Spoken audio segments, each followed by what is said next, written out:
What is up? This is Gosu here from Serene Arts. Today we are going to learn how to design this simple birthday flyer in PIxellab. So without further ado, let's jump into it. Good. So we're going to start from a default background as usual. Then we delay this text over here. Now the first thing that we actually have to do is to set our image size for this worksheet. But I'm going to use the custom size, which is a squared one, that is 1280 by 1280. Good. So that's what I'm going to be using, and I have to change the background color to white. So let me do that quickly. All right, I think we are ready to go now. Now we've changed our background color to white. The next thing that we have to do is to import our first resource that we'll be using. In this video, I'll use just two resources for this design. Apart from the subject, I mean the person's image, I'm going to use just two resources. So let me import the first one quickly and we move forward. So the first one I'm going to import is just a texture, and I'm going to leave a link in the video description for you to download it as well. So since it is a square size working sheet, I have to make sure what the texture is also a squared size one. So I'm going to tap on this 1:1 aspect ratio at the top over here to make sure I have a square size one. After that, I have to tap on a check mark right here. So the next thing for me to do is to make sure I actually use the relative size tool to make sure this squared size shape or image fits perfectly onto the working area like this. So at this point, I have to go ahead and tap on a check mark, and after that I'll go ahead and reduce the opacity of it a little bit. Now one thing I want you to take note of is that reducing the opacity is not a must. Okay, it's not a must, but it depends on the picture and the other elements I'll put onto the design that will determine the level of the opacity I have to use. So for now, I would like us to leave it at 100% like this. Okay, so once we are done with this and we've also locked the layer like this, the next thing for us to do is to go ahead and import our second resource that we have to use. So I'm going to tap on the import again. After that, I have to scroll through my my download folder and see what I have over there. So let me do that quickly and see what I have. Okay, so I got my other resource over here like this. So it is a confetti, so I'm just going to tap on a check mark and I'll have it here. So what I have to do is to make sure I increase the size of it to fit onto my working area like this. So from here, I'll just have to lock it like this. So at this point, I can just go ahead and start bringing in the subject I want to use. So I'm going to tap on import and bring in the subjects now. So let me pick up the subject right away. So having selected a subject like this, what we have to do is to put it in a circular shape. So I'm going to tap on this icon over here. So once I tap on it, it will give me a circular shape like this, but this is not a perfect cycle, right? So what I'm going to do is to tap on this 1:1 aspect ratio, and it's going to give me a perfect cycle. So let's do that quickly. Good, you can see what we have over here is now a perfect cycle. So we have to push it onto the person's image so that the head can be showing clearly, and I think this is a perfect one over here. So at this point, we can go ahead and tap on a check mark and bring the subject here. After bringing it here, we have to actually reduce the size of it a little bit so that it can fit perfectly onto the design we want to achieve, right? So let's put it at the middle by using the relative position tool like this.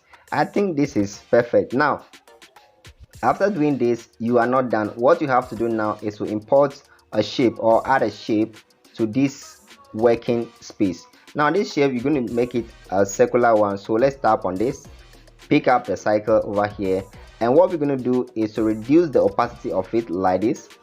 Okay, so you can see it is now transparent. After that, we have to go down to the stroke area, increase the stroke a little bit. Okay, I think 12 will not be bad. After increasing the stroke size, we have to reduce the size of the shape itself. We want to fit it around the subject. Okay, so I think the stroke size, we also have to reduce it a little bit, and I think now the 8 is okay for us. So yeah, I'll leave it like this and position it using the relative position tool and see how best it will fit. So let's tap on a check mark, go back to the relative position tool, push it like this, then come back to the side, the position tool itself, and use it to adjust other thing around over here. And I think this should be perfect now. Good. So the next thing that we have to do after this is to start entering the details like happy birthday, so and so, and stuff. But before we do that, I told you something earlier on that the background or the texture we inserted first, we actually have to reduce the opacity of it, but it depends on what we want to do. So I'm going to actually reduce the opacity of it right now. So let's see, I think I'm okay with 57, but let's see. So 39 is not a bad deal over here, so let's use 39 for this design. Good. Now the next thing that we have to do is to start entering the text happy birthday. So I'm going to enter happy first, so happy, and I'll make it capitalized like this. Then I'm going to use the font like Montserrat bold for this particular one, so let me pick it up right here. And of course, if you don't have access to my fonts, then just check the description of this video and you're going to see a link that will send you to where you can download all these fonts. About 4,000 of the fonts are available to download for free, so just go ahead, check the video description, and you're going to grab all these fonts for yourself. Good. So having done this, I'm going to increase the space between the happy text. So let's do that quickly by using the line spacing and see how best we can do this. So I think this is okay, and I'm going to tap on a check mark, and after that I'm going to use the relative position tool to actually put it at the middle like this. Good. At this point I can go ahead and enter the text like birthday. So for the birthday, I'll be using a font called Montserrat Alternates, and for that matter I'll be using the Montserrat Alternates black. Right, so let me just scroll down and see. Good, it is right here, Montserrat Alternates black. And of course I'm going to increase the size of it, so let's see how that's going to be.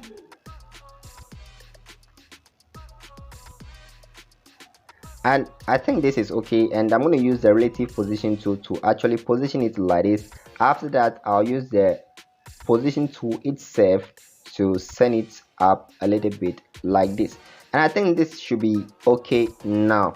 So at this point we can now go ahead and enter the main wishing message. So let's say I'm going to enter something like I already have a text copied already, so let me see if I have it here. Good. So wishing you a wonderful day and all the most amazing things on your birthday. Right, so I'm just going to use the default font in PIxellab, and I'm not going to use any special font. I'll just go ahead with the default font over here, and of course I have to reduce the size of this particular text, okay, so that I can fit at the bottom over here. So let's work on that quickly.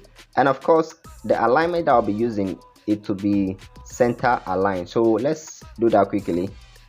Yes, this is what I'll be using. Sorry, let me just bring that back quickly, and of course let me lock the layers so that I can work with no struggle. Right, so now let's work on this text. Well, if there's a need for us to increase the size a bit, we can do that quickly. And now let's position it at the middle by using the relative position tool over here. And I think we are pretty much done with this design. The remaining thing for us to add is the dates. So let's say I'm going to use the happy font, the font that I use for the happy text. I'm going to use the same font for the the date. So I'll make a duplicate of it by tapping on copy. After that I'll tap on edit. So here I'll just enter the date, so 22nd March 2022, just like this. Okay, so I'll tap on OK and come here. Now once I'm here, I'm actually going to reduce the size, the spacing between the text a little bit. So let's do that quickly. And after that I'll tap on a check mark, then scroll down to where I can actually curve my text. So let's see how I can work with this. This is very important, and you actually have to take your time to achieve something perfect over here. So let's see how best we can achieve this. So let's use the relative position tool and position it like this. Then after that, we go back to the position tool itself and bring the text down a bit, and I think it is looking great now, right? It is looking great on the circular shape. So I think this is what we are trying to achieve, and we've already achieved it. Now the remaining thing that I added was just something about myself. So I just added something like, let me just type it over here for you to see quickly. So kind of copyright 2022, and I wrote Serene Arts. Okay, that's if you want to actually do something like this for your work, or yeah, to protect your work or something like that, you can do it. Okay, so that's what I did, and you can also do it. So I'm just writing my number over here, which is plus 233, and I actually put in the brackets 0. Let me do that quickly, the 0, and I continue with the other numbers, right? So let me do that quickly. That is 7. Okay, right, that's my number. You can actually get me on this number via WhatsApp, right? So I have to reduce the size of this way small, right? 15, I think. Let me use 13, right? 13 is okay, and I have to bring it to this side of the work. Now you can see I'm using the default font in PIxellab. I'm not using any special font in PIxellab for this particular one. Now what I'm going to do is to add a background to it, and the background is going to be white background. So let me do that quickly, and yeah, at this point I can just push it at the middle like this and leave it over there. So pretty much this is how to design a simple birthday flyer in PIxellab, and I hope you do find this video helpful, and if you do, don't forget to hit that like button and also subscribe to this YouTube channel, right? So once again, this is Gosu here from Serene Arts, and I hope to see you in my next video. Bless up.